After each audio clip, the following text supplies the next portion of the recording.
이퀴벌런스 프린시플 얘기를 일단 이제 뭐 지구처럼 백그라운드 역할을 하는 중력 필드와 거기서 자유낙하를 또는 자유롭지 않은 낙하를 하는 뭐 테스트 바디의 기준으로 얘기를 했는데요. 예, 상대론이랑 접목을 시키는 데 있어서 뉴턴 선생이 그러니까 특수 상대론에서도 사고 실험을 다양하게 하면서 아주 재미를 봤던 게 빛을 이용한 사고 실험이었잖아요. 그래서 예, 중력에 관해서도 빛과 관련된 사고 실험을 안 하면 아쉬운데요. 그래서 아직까지는 지금 우리가 뉴턴 중력을 다시 쓰는 것만 열심히 하고 있지만 그 특수 상대론과 접목시키는 그리고 이제 모순을 포착하고 모순을 해결하는 또 본격적인 작업을 하기 전에 예, 뉴턴 역학을 떠나기 전에 마지막 사고 실험으로 빛을 사용한 사고 실험을 하려고 하는데 이게 소위 그러니까 제목이 예, 빛에 관한 그러니까 중력장 하에서의 도플러 시프트라는 건데요.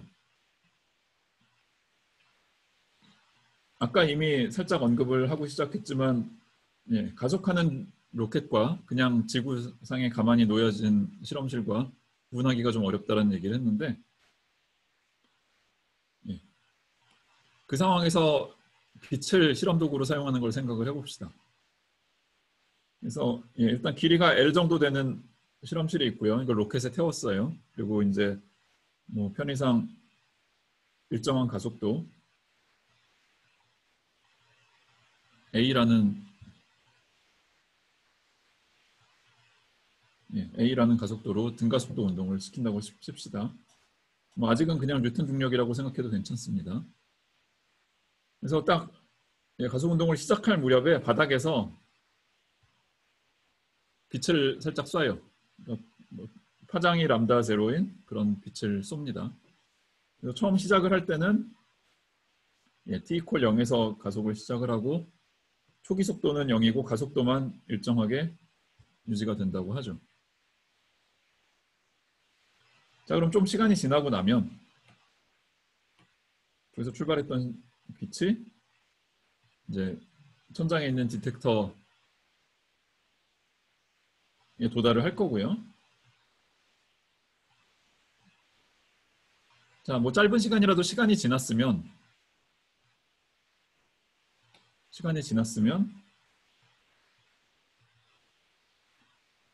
그동안 속도가 변했겠죠. 0보다 큰 값을 얻었을 거라고요. 가속 운동을 하고 있었으니까. 자, 그럼 속도가 있으면 그냥 뉴턴 역학 관점에서 보더라도 저 속도에 의한 도플러 효과를 함부로 무시하면 안 될 거라고요. 그래서 저 도착한 순간 저 천장 쪽에 있는 디텍터가 감지하는 저 파장값은 이 람다라는 파장값은 처음에 소스에서 출발한 람다 제로라는 파장값이랑 달라질 여지가 분명히 있습니다. 속도 때문에. 이거는 상대론을 전혀 모르는 사람이라도 가능성을 충분히 생각할 수 있는 문제라고요.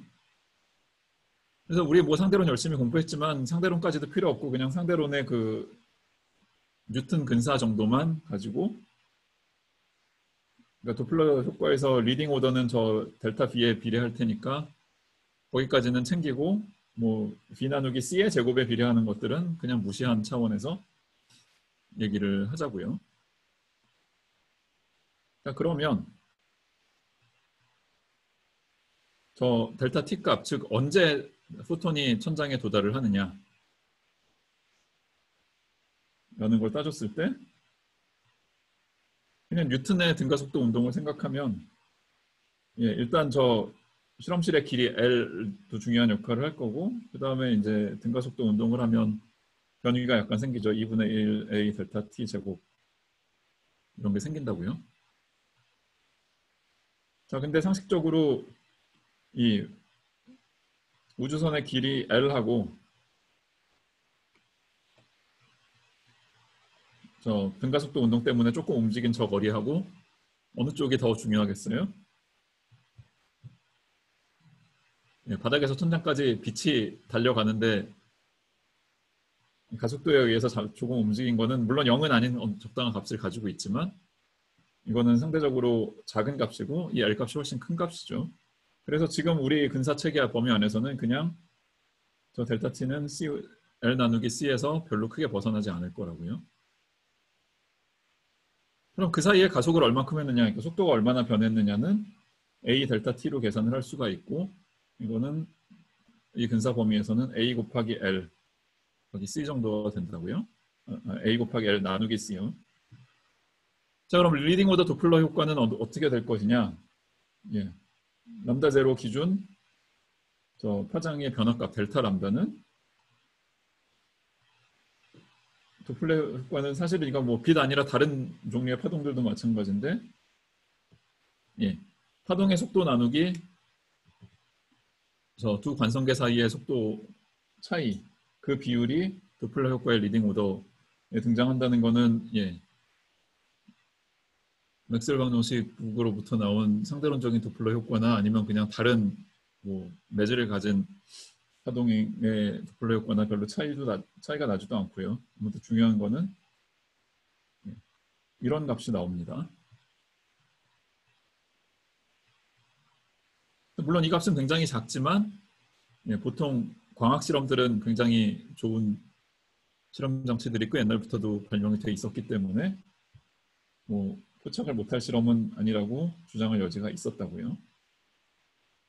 그런데 이제 이것과 비교할 실험실 셋업이 뭐였냐면, 적어도 그냥 그 질량이 있는 물체의 자유낙하를 따졌을 때는 저 가속하는 로켓이랑 비교 대상으로 놨던 실험실이 그냥 지구상에 가만히 놔둔 중력장 하에 있는 이런 실험실이었다고요. 만약에 아인슈타인 선생이 생각한 등가 원리가 정말 고지고대로 빛을 포함해서 맞아 떨어진다고 하면, 예, 그럼 이런 실험실에서 실험을 해도 도플러 효과가 있어야 된다는 얘기예요. 자, 여기서부터는 그냥 그러니까 주장인 겁니다. 결국은 이제 실험으로 검증을 해야겠지만,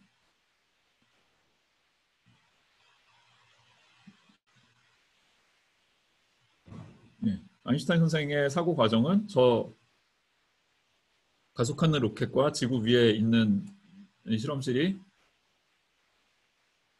그 내부자가 서로 상황을 구분할 수 없다라는 것을 최대한 끌고 가면은 어떤 결론에 도달할 것인가를 생각하는 사고 실험이고요. 이거는 뭐 어떤, 예, 하나의 일관된 방정식에서 유도한 건 아니고 방정식을 셋업하기 전에 머릿속에서,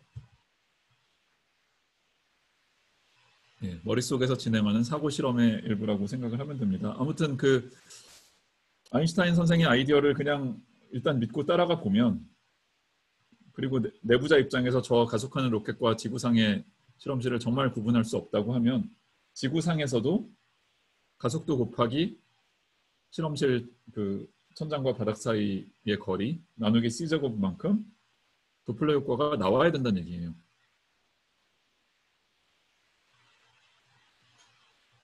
그리고 사실 이 도플러 효과는 저 실험실을 뭐 바닥과 천장을 곧장 연결하지 않고 부분 나눠서 단계에 걸쳐서 도플러 효과를 측정하는 것도 가능할 테니까, 만약에, 예, 뭐 저 실험실의 크기가 그냥 건물 몇 층 높이 정도가 아니라 뭐 몇 킬로미터 정도로 멀었다고 치면 지표면에서의 중력과 지표면에서 멀리 떨어진 데서의 중력도 살짝 차이가 있을 수 있을 거 아니에요. 그래서 이런 non 유니폼한 중력을 기술할 때, 예, 적당히 구간을 나눠서 단계별로 도플러 효과가 있다고 치고 그거를, 예, 누적된 거를 다 모아서 최종적인 도플러 효과를 측정을 한다고 치면, 예, non 유니폼한 경우에서도 이런 식으로 중력 필드의 그레디언트를 적분한 그냥, 예, 중력 필드 값의 차이, 이런 식으로 쓸 수 있을 거라고요.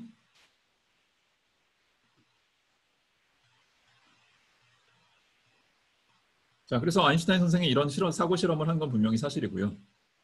아인슈타인 선생 본인도 당장에 그냥 사고 실험 아니라 진짜 실험도 해보고 싶은 마음이 있었겠죠. 근데 안타깝게도, 예, 그 1905년에서 1915년 사이 그 당시 실험 기술로는 이 도플러 중력에 의한 도플러 효과를 직접 측정하는 거는 뭐 불가능했던 것 같고요. 상대론이 완성되고도 조금 몇십 년 지난 다음에 나중에 후대 학자들 중에 일부가 결국 실험에 성공을 했는데, 파운드람라는 분이랑 랩카라는 분이 1959년에 처음 실험에 성공을 했다고 그러고요. 뭐 아이디어가 새로워서가 아니라 정밀한 실험 장비가 그때쯤에 발명이 됐나 보죠 아마. 그래서 이 실험실로 쓴 건물은 미국 동부에 있는 H모 대학 물리학과 건물이었다고 그러고요. 실험을 성공을 해서 아인슈타인 선생의 아이디어가 옳았다라는 거를 뒤늦게나마 입증을 했다고 합니다. 자, 근데 이제 이 그냥 질량이 있는 물체의 자윤학화 실험도 그렇고 이 빛을 이용한 실험도 그렇고 뭐 다 사고 실험이라고 해도 되게 중요한 실험들이고요. 이제 아인슈타인 선생이 이론을 발전시키는데 아주 지대한 공헌을 한 아이디어였는데, 자, 근데 이제 본격적으로 이 뉴턴 중력과 이 이퀴벌런스 프린시플과 관련된 사고 실험들을 특수상대론이랑 접목을 시키려고 할 때 그 주요 차관점이 뭐가 되냐면, 우리가 방금 본 도플러 시프트 있잖아요. 이게 특수상대론에서는 시간 지연 효과랑 굉장히 밀접한 관련이 있는 정도가 아니라 거의 뭐 동치 관계에 있었고, 시간 지연은 그 뭐 트윈 파라독스랑도 연결이 됐단 말이죠. 그 말은 이런 실험실에서 천장과 바닥 사이를 서로 비교를 할 때 양쪽이 그 프로퍼 타임 기준으로 시간이 다르게 흐른다라는 걸 의미할 가능성이 다분히 보인단 말이죠.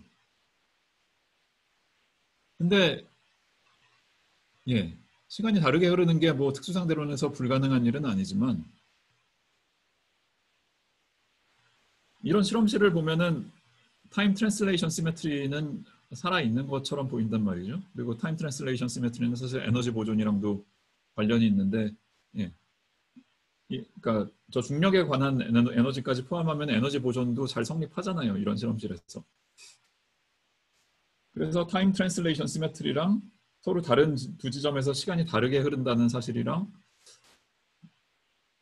동시에 유지를 하려면 어떻게 해야 되지? 라는 이런 좀 혼란스러운 상황에 빠진단 말이죠.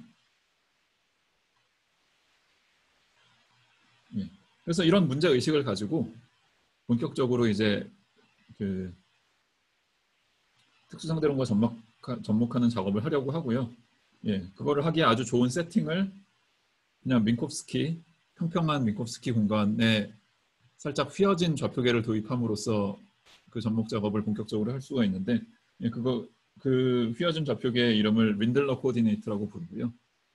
그 린들러 코디네이트가 이번 수업 시간 바로 다음 주제가 됩니다.